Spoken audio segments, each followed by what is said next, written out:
एक जीव मदिरालय में जाकर के शराब पी रहा है, वो क्या बोलता है? मेरे भाव विशुद्ध है। क्या तेरे भाव विशुद्ध है?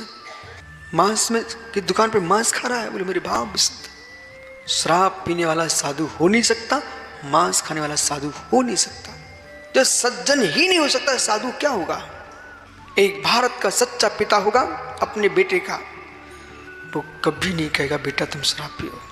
सच्चा पिता होगा, सच्चा पिता कभी अपने बेटे के नहीं कहेगा बेटा बीड़ी पियो, हुक्का पियो, चलम पियो, गांजा खाओ, अफीम का सेवन करो। सच्चा पिता होगा, भले स्वयं बिगड़ा क्यों ना हो पिता, तब भी बेटे को कहता बेटा गुटखा नहीं खाना। सच्चा पिता अपने पुत्र को शराब नहीं पिला सकता, तो सच्चा भगवान शराब कैसे पी सकता है? सच्चा साधु मांस का टुकड़ा कैसे खा सकता है?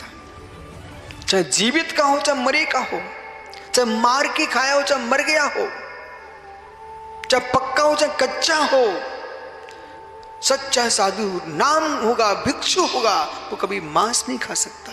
वो मांस खा रहा है, वो साधु है ही नहीं। कोई तंत्र विद्या सीख रहा है, कोई मंत्र विद्या सीख रहा है, तांत्रिक बन करके तुम मांस आदि के प्रचार करो अथवा दुनिया के अवक्ष द्रव्यों का सेवन करो, शराब चिल्प आदि हुक्के आदि का प्रयोग करो। इस प्रयोग से मित्र देश की नागरिकों के चारित्र को विकृत मत कर देना।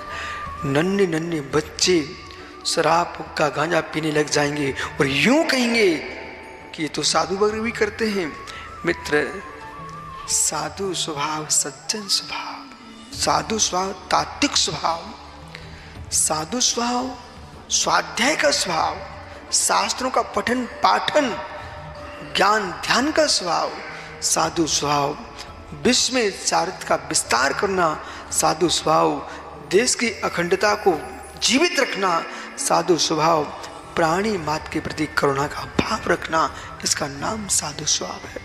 किसी के कलेवर को मुख में रखना ये नहीं साधु का किंचित भी स्वभाव, ये भी जानना चाहिए।